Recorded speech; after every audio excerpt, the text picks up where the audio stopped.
This is an All Ears English Podcast, episode 228. Meet Michelle, the New York radio girl.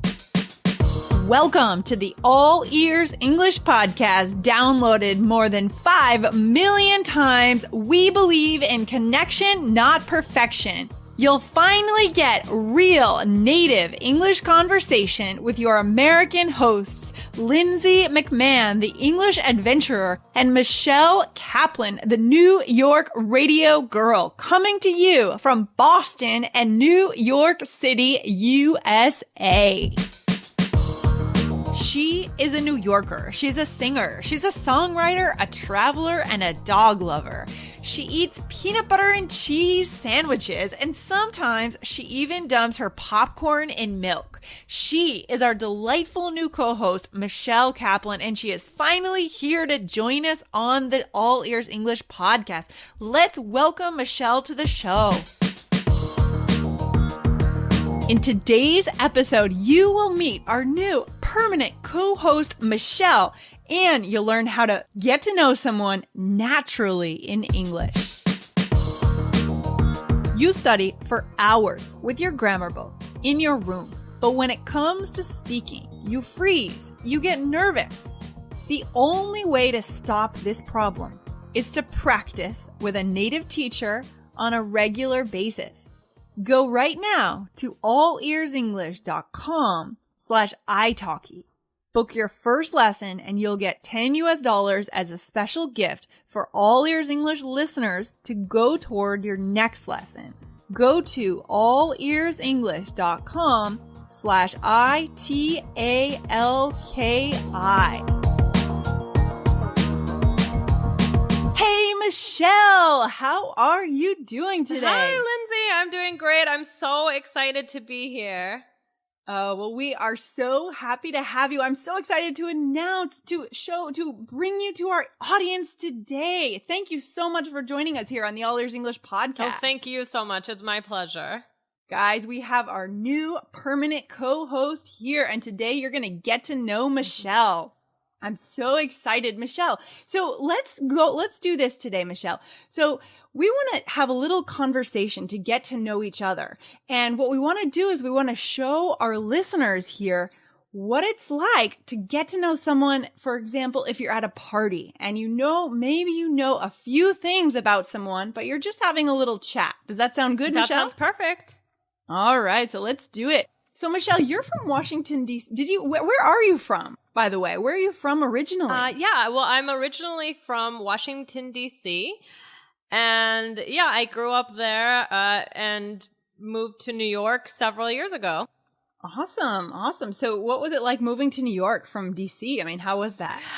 It was a scary experience a little bit, not to use, such an intimidating word, but, New York is a scary place and I always wanted to live in New York. It was my dream to move to New York. So I just decided to go ahead and do it. And at first, to be honest, when I arrived, I thought, oh my gosh, I made the biggest mistake. And I thought I'll never be able to do this. And I really thought about moving home, but this is something, I'm really proud of, that I didn't move home and that I stayed. And, now I can say that I'm a New Yorker, I guess, after maybe 4 or 5 years. And I'm really happy here. Awesome. I would say 4 or 5 years gives you that official label as being a New Yorker. It is hard, right, Michelle? When you first move to New York, it's an intense city and you don't know anyone and your rent is expensive. Well, I mean, that's awesome that you got through that. Thank you. No, it's not easy, but I had a lot of, support from my family and they helped me through it. And here I am today. Awesome. So is your family still in the DC area or where are they now? Yep. They live in or around DC. Okay, in or around DC. Very nice. Do you get to see them a lot or do they come up and visit you in New York? I see them maybe once a month or so. So I'm very close with my family, and so I try to see them as often as I can. It's not, it's not so easy, but it's not that far. It takes about 4 hours. Awesome. Awesome. So what are you into? Like, what do you like to do on the weekends? What are your hobby? I mean, what are you into? Okay. Well, I love music. I love to sing. I used to be in a band actually in college. And cool. thanks. And I like to play some instruments. I'm not so great at them, but I like to use them to accompany myself. And I do a little bit of music writing. I also love exploring New York and going to restaurants and trying to cook. Keyword trying. Trying. I struggle with that too. Really? Oh, are you a good cook? No, I think our listeners on the show know that I don't cook. I just, I never learned how to cook. Yeah, it's not easy. I don't think I did either, really, but I try, but I'm not so successful. Yeah, it's really tough. So what kind of music do you play? Like what you said, you're into music, you write your own songs. What kind of songs do you write? Well, I think that it depends who I'm writing with. For example, when I was in a band with 4 boys. So it was a little bit, more like rock in that situation. But when it's just me, it's like pop music, girly pop, almost like a folk music type. Oh, cool. So kind of like sentimental stuff, that sort of thing a little bit. Yeah, definitely. Kind of like a diary. It's almost embarrassing. Oh, really? So you like reveal like thoughts and stuff in these songs and it gets kind of personal. Right, but I try to hide them as much as possible in metaphors. Ooh, very cool. Very cool. Yeah. So maybe at some point you can write a song for the All Ears English podcast for our listeners. Absolutely. That would be fantastic.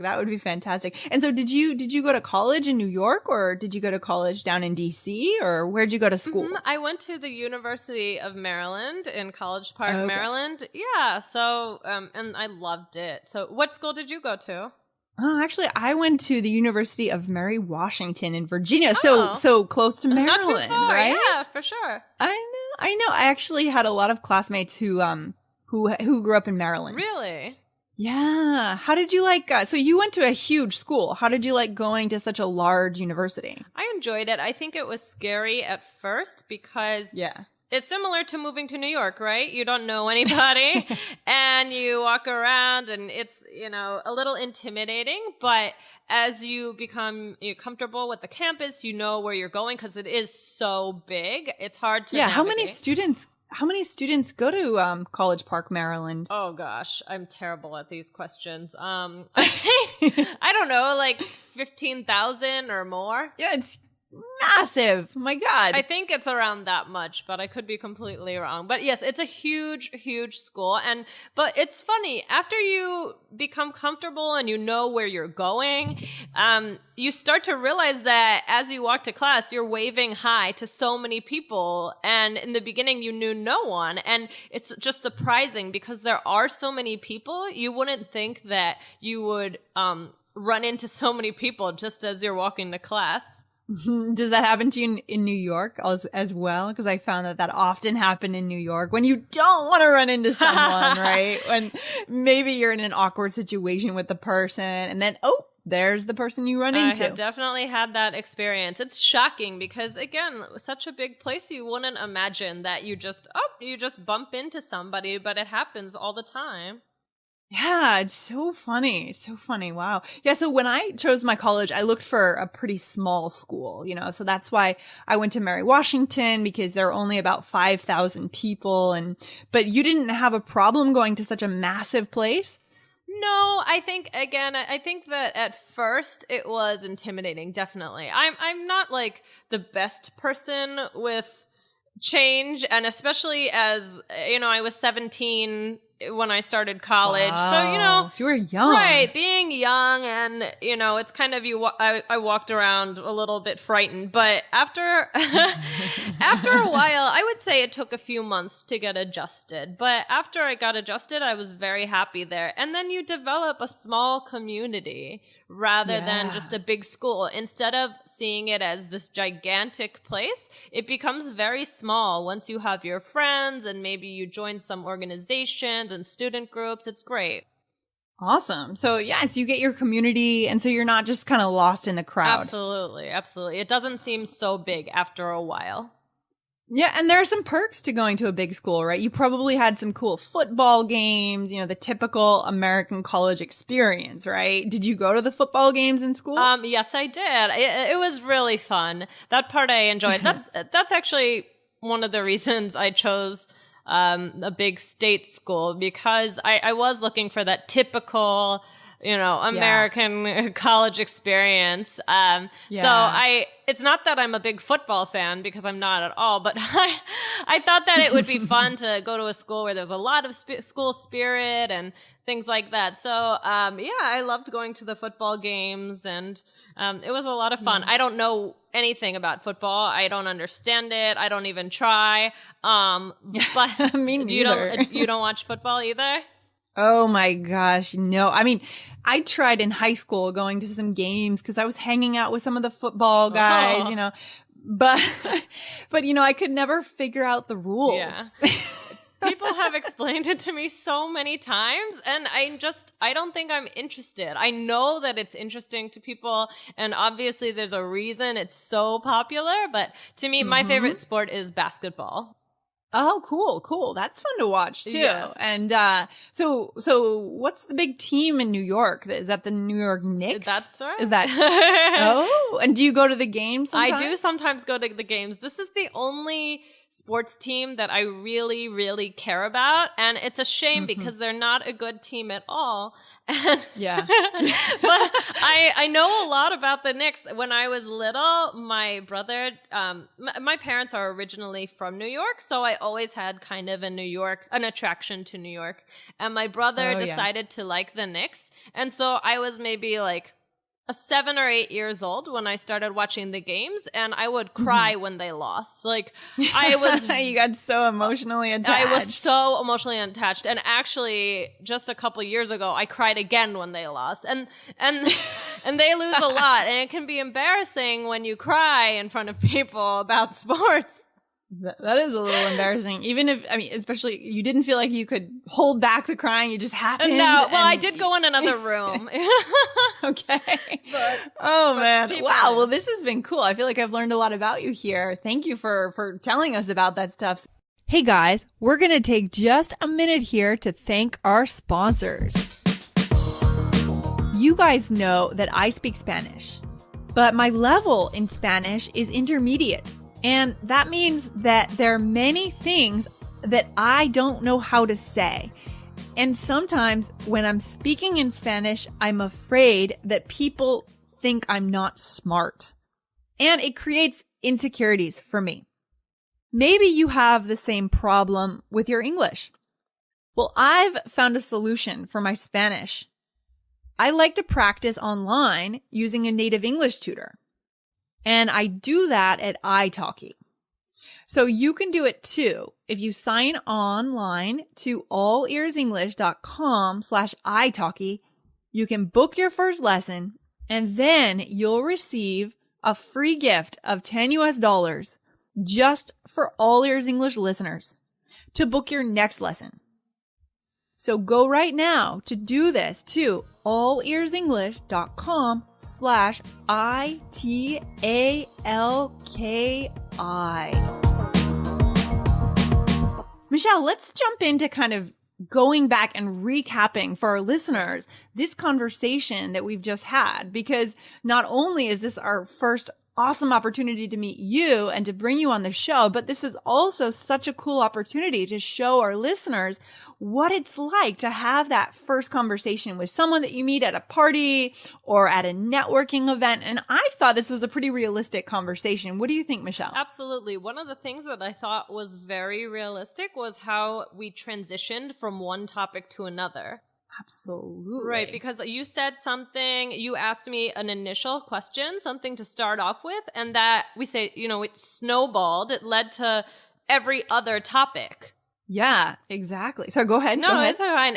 So I felt that it was very natural for this reason. There are other reasons as well, but I felt, okay, we're talking about one thing, and then I mention cooking, then we start talking about cooking, then we start talking about, and somehow at the end we are talking about basketball, and it was just a very natural conversation. Instead of being rigid, it was very loose and natural. That's my opinion. What did you think? I thought so too. And I want to just highlight a couple of the key kind of questions that I asked you to get that conversation going, right? So in order to make this natural, we want to recommend to our listeners to have some of these questions kind of in your back pocket, right? What does that mean, Michelle, when we say have them in your back pocket? When you say you have something in your back pocket, it means that these are ready, right? These are some questions that you know before going into any conversation that you can use these questions, and it's a good conversation starter. Yeah, they're like your secret weapon. Right. Exactly. So one of them, what I said was, where are you originally from, right? That something along those lines. I asked you where you were from, or I said, are you from Washington, D.C.? So that's a very common first question, right? Especially if you live in a place like New York, you're meeting someone at a party in New York, and people are from all over the place. That's right. Everybody. Yeah. There are definitely a lot of people from New York, but so many people have moved to New York. And so you can never assume that everybody's just originally from New York. Exactly. And I just want to go back to one previous episode that we had a few weeks ago with Christy, our temporary co-host, who's also in New York. And we learned the term transplant, right? So to be a transplant, to be moving, someone who's moved between different cities, or, West Coast to East Coast transplant. So that's a good example of this, right? A lot of transplants in New York. Oh, absolutely. And then I asked you, is your family still in the area? So that's always a good topic to jump into. It's pretty safe. You're not asking about something, hopefully not something too sensitive. Is your family still in the area, or are they in your hometown, right? Do you remember what else I asked, Michelle? Sure. I think you asked me, do I visit them a lot? How often do I see them? And that led me to talk about being close to my family. You asked me, what are you into? Like my hobbies, that type of a question. Yeah, exactly. And I also want to highlight, guys, I also said, what are your hobbies? But actually, I don't think that's very natural, because I think that's actually more textbook talk. Hobbies, right? What are your hobbies? Do you actually say, Michelle, when you're out talking with other Americans, what are your hobbies? Do you use the word hobby? I don't think I ever use that word. Really. Yeah, I agree. It's very textbook. It's really good for the classroom, but when you're actually out, I don't think anybody uses that word. I agree. So what's a good alternative? What are you into? Can you think of any others, Michelle, that you might use to ask that question? I think you might just say, what do you like to do? Or what do you do for fun? Yeah, totally. What do you do on the weekends? Definitely. Absolutely. Absolutely. And so then I went into asking you about where you went to college. Did you go to college in New York? Or did you go to college back in your hometown, right? Good conversation topic. We talked a little bit about sports. Anything else that sticks out in your mind about this conversation about why it was natural and why it was, real? We talked about sports. I don't even know, how did we get into sports? Oh, because, I thought it was so natural because we were talking about college. You asked me a lot of questions about school, which I think is, people love to talk about their college experience. The good old days, right? Exactly. It brings back it's filled with nostalgia, and people love talking about it. And so I think that you asked me about going to a big school and how it is to go to a school where there's a lot of sports. And that made me think, I don't know anything about football. And somehow it led me to think, what other sports do I like? It kind of got me excited. I don't know anything about football, but let me tell you something I do know. Maybe we share this interest. Also, we talked about how you said you aren't into football either. So we realized, I think it was special because we shared some things in common, like that we can't cook, that we don't like football or know anything about it. And we both lived in New York. Yeah. So I think that is exciting when you're talking to somebody and you realize, oh my gosh, we share these things in common, because originally when you start talking to them, you have no idea. And all of a sudden, when you find things in common, it gives you new things to talk about even, I think. Absolutely. That's a really good point. And I think that the conversation becomes more interesting when you realize that you're talking to someone that you have things in common with. You know, you just become more interested in that conversation. And so I think as much as you can show the commonalities, guys, with the person you're talking with, you know, let them know, oh, I'm the same. I also don't know how to cook, right?